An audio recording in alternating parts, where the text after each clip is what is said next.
From Atlanta, Georgia, welcome to Fearfully and Wonderfully Me, a podcast for women on leadership and life skills with Rhea Story.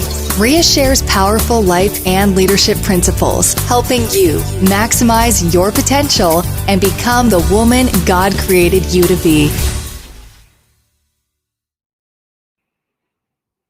Hello, everyone. Welcome to today's podcast episode. This episode today comes from a chapter in my book, Straight Talk: The Power of Effective Communication. And I wanted to bring this subject up because it is so critical for all of us, is learning to connect and not just to communicate. So I want to dig into that and the differences and why that's so important. So, number one, most of us don't really think about how bombarded we are with information, how much information just throws at us every single minute of every single day.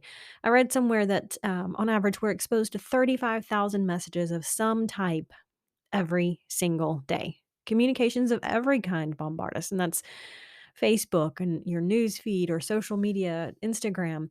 It's people talking to you, your kids or your spouse or your coworkers complaining about something, fussing, phones ringing, text messages, radio ads, billboards as you're driving down the road, and so on. 35,000 messages on average are coming at us every single day. That's an incredible amount of communication. And it's no wonder that our brain just simply learns to filter out the things that it identifies as not important. Because there's no way you could effectively deal with and process and respond to each and every one of those 35,000 messages. And you don't need to, right? Many of those messages are not critical, not important. And your brain is just kind of the spam filter on your email. And it filters out and slides the stuff to the side that it thinks is not really relevant for you. And that works really well until we realize that perhaps sometimes our message is part of the noise someone else is filtering out. And that's where connection and the power of connection comes in to leverage your communication skills. So think of it this way, because really connection is a multiplier for your communication. So if your communication skills are a level 8 on a scale of 1 to 10 and your connection skills are a level 2, then if you multiply those, your effectiveness as a communicator will never be higher than 16 out of 100. However, if your communication skills are a level 6, but your connection skills are a level 8, your effectiveness as a communicator can be 48 out of 100, right? That's drastic improvement over 16 out of 100. If you improve your connection skills, your effectiveness as a communicator improves tremendously. Now, that all sounds good, but how do we do it? And now that we know it's important, I mean, you maybe bought in, you're like, okay, well, how do I become a better connector? But that's kind of the question, isn't it? And, it's not easy. It's not going to happen quick. It's not going to happen fast, but it's absolutely worth it. But we have to be intentional about developing it, just like we have to be intentional about developing any other skill, right? We have to be intentional about developing our ability to connect with people because that enhances our communication, whatever message we're trying to send, but it also is going to increase our influence. I love Rollo May's quote that says, communication leads to community, that is, to understanding, intimacy, and mutual valuing. It's a bit of a mouthful of a quote there, but really, connection and communication lead to understanding, and that leads to increased influence. So absolutely, it's critical that we not just work on our communication skills, but also working on the character side of it, the connection to the person that we're trying to influence. Now, I love Stephen Covey's 7 Habits of Highly Effective People. You've heard me talk about that a lot. And habit 5 is, of course, seek first to understand and then to be understood.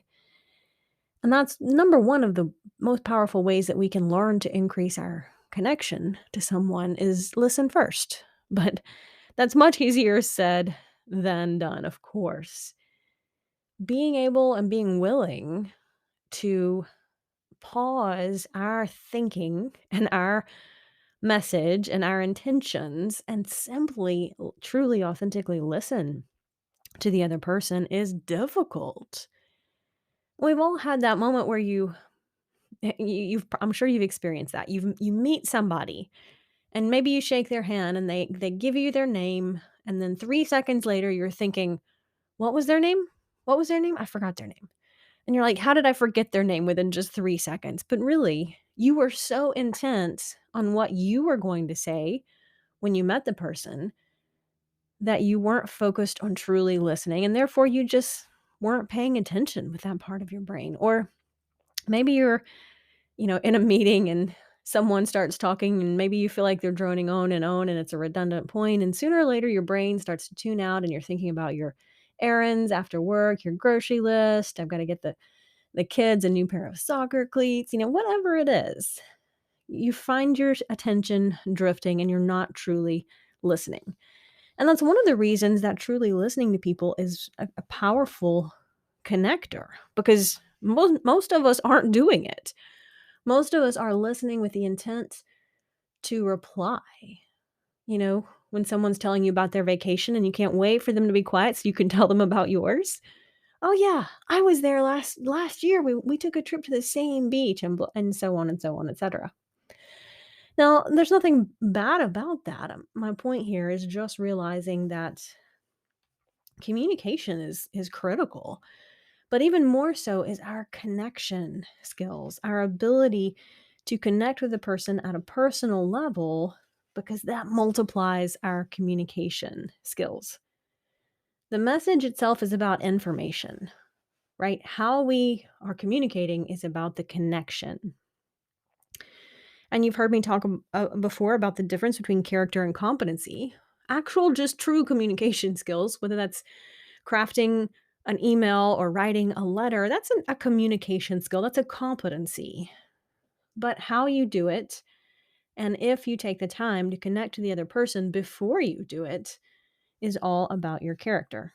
And you've heard me cite before, as research shows, as much as 87 to 90% of our success in life and influence with other people is based on our character, or in this example, is based on our connection skills. I could just as easily say as much as 90% of our success as a communicator is based on our connection skills, our character, how we do what we do. Do we take time to really listen to the other person before we try to give them our message? Have you ever had the experience? How many times have you had the experience where you ask somebody, "Hey, how you doing?" and they say fine, and you instantly know they're not really fine, but they're just saying that. And maybe there's a little bit of your brain that says, "Hey, we should stop and pay attention to that. They're not really fine." And so much of the time we just rush on to get through the message or the rest of the connection or whatever it is. A lot of times we do it ourselves. Interestingly enough, a lot of times when you ask someone how they're doing, you don't really expect them to say anything but fine. It's not even a true question. It's just a standard greeting. "Hey, how you doing?" "Fine." Right? It's kind of just one of those ways that culturally we have figured out how to greet each other. But we're not really asking the question. We're not really connecting with the person. We don't even necessarily slow down to listen to the answer. So I love to think of a non-standard response when someone says, "Hey, how you doing?" I like to come up with something, anything except fine, because fine just to me indicates kind of a bland, going through the motions, automatic answer to an automatic question. That's not even really a question. And if I take the time to stop and say something completely different, still positive, absolutely, but that communicates, "Hey, I thought you really wanted to know the answer." And so I'm reflecting that. Like, I'm listening to you as though you really wanted to know, and I'm connecting with you that way. And vice versa. If you really ask somebody how they're doing, I hope that you mean it. You really want to know the answer, not just a rote, "Oh, hey, how you doing?" "Hey, I'm fine." So, emotional connections can be formed in an instant, or sometimes they take time to establish, because once that connection is established, communication is almost effortless. The message will flow. Where you want to spend the bulk of your time is on the connection, right? And if that means listening first until the other person feels understood, that's the number one key thing that will help you increase your connection skills. And developing your, I'm going to call it emotional intelligence, but or emotional quotient, but it's that second sense that you pick up when you talk to somebody, that you know if things are good or not. You know if the message is being received or not. And you have to develop that. That's a skill. And it's really listening with not just the words, but listening with your heart, listening to what's not being said, listening with your eyes. What's their body language saying? What's the tone of their voice communicating? Because that is that is a skill you have to develop. That's kind of the leadership part of connection, is learning to gauge that. Now, if you're speaking from a stage, for example, it would be that, but multiplied toward a much greater scale where you're learning to take the temperature of the audience. Because if you are speaking from a stage, for example, or you're giving a presentation in a boardroom, for example, you want to make sure that your message is being received. Because if you're standing up there and just clicking through a PowerPoint and nobody's listening, then you're just wasting your time. So if you're trying to transmit information, anytime you're trying to transmit information, if you're not slowing down the front end to make sure that the connection is there, then nobody's listening. You're just one of the 35,000 random messages that their brain is trying to filter out. So, taking that time on the front end to develop that skill, and it is a skill. But little ways, I'll throw out just a couple that work for me to help practice this, because I'm not the natural um let me I'm not a natural, not necessarily the natural communicator that Mac is, in the sense that words come very easily to him, and that's okay. That's a gift. While listening comes a little more easier to me. So we're different, of course. Anyone who knows us, that comes as no surprise. So we're different in different areas, and both can be strengths, but we have to develop the area of character that we are not strong in. And one of the things that I've learned, one of the just the little ways that I've learned to practice, is I love to people watch and then pay attention to what's going on with them. Airports are a great place to do this. I love every time we fly. I love to read on the actual airplane, but I don't get much reading done in the airport itself. I'm always people watching. I'm watching the mom who's frustrated with her 3 kids who are running around. I'm watching the lady who's sitting next to me, watching the couple interact, or someone, and how they buy their coffee, or are they nice to the waitress, right? Just watching people and picking up on the little cues, because you don't even know this person. You're never going to see them again. You're not going to have any interaction with them, but you can practice your people reading skills somewhere like that and develop that second sense relative to reading people and situations, and therefore emotions. And that will help you develop your ability to connect with people, because you'll be much better at reading the nonverbal communication. So that's a great way. The second thing, I think, is just catch yourself being intentional, and catch yourself when you're not being intentional. For example, are you always diligently 100% dedicating your attention when someone comes in to talk to you? And I know I don't get this right all of the time. I'll be working on my phone, for example, and Mac will have something to say, and I work really hard now to get it right and put the phone down and give him my attention, but I don't always get it right. I'm in the middle of doing something, or reading something, or cooking, or something like that, and he has something to share, and I've learned to get better, not perfect, but much better at stopping what I'm doing and giving him my full attention, looking at him, stopping the work that I'm working on, or whatever that is, and actually communicate with him that I am truly listening. So catch yourself. Just be intentional over the course of an evening or an afternoon or a day at work and just focus on how much of the time are you really, truly listening. Catch your brain as it starts to wander off and direct it back to the conversation and remind yourself that you're truly, truly listening only when you're focused on the situation, right? Not just listening with the back half of your brain, not paying attention to what's going on in the moment, but really being intentional. So practicing those listening skills, those attention focusing skills, right? Those are things that are going to help you get better at forming connections with people. And last but not least, get intentional about how the words that you're using and correcting and connecting. So, a couple of questions that you can ask people to connect with them. Meaningful questions that really allow great dialogue. Find a few that work for you. And you have to actually mean them. I had a doctor that I went to regularly, just a regular checkup.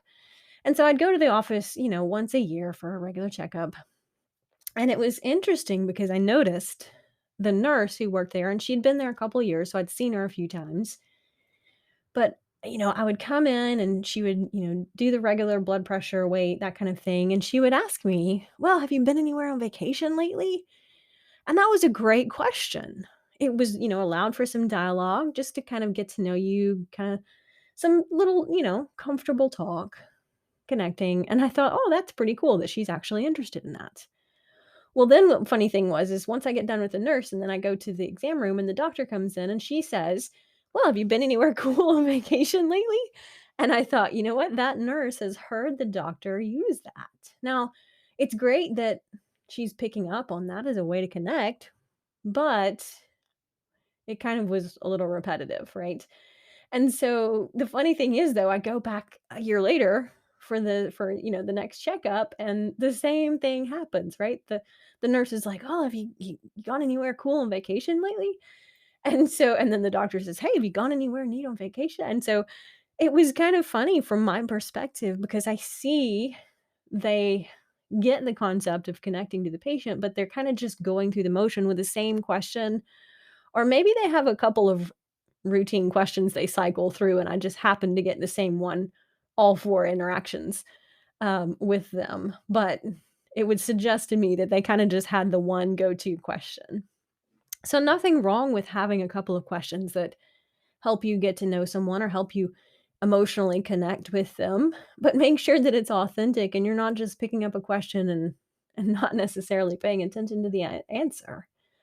Or not just you heard somebody else use that question, and so you pick up on it, and then you find you're both using the same question, right? That doesn't feel very authentic at all. It just felt very scripted to my experience. So, it all comes down to the intention, right? We can become more intentional with any area of our life. But my point here is that if we become more intentional with our connection and communication skills, specifically our connection skills, it gets much easier to influence people at a higher level. Until next time. Start increasing your influence and maximizing your potential with Ria's audiobooks. Available at audible.com, amazon.com, and iBooks. Please visit riastory.com to learn about Ria's books, resources, speaking, and training programs. Thanks for listening.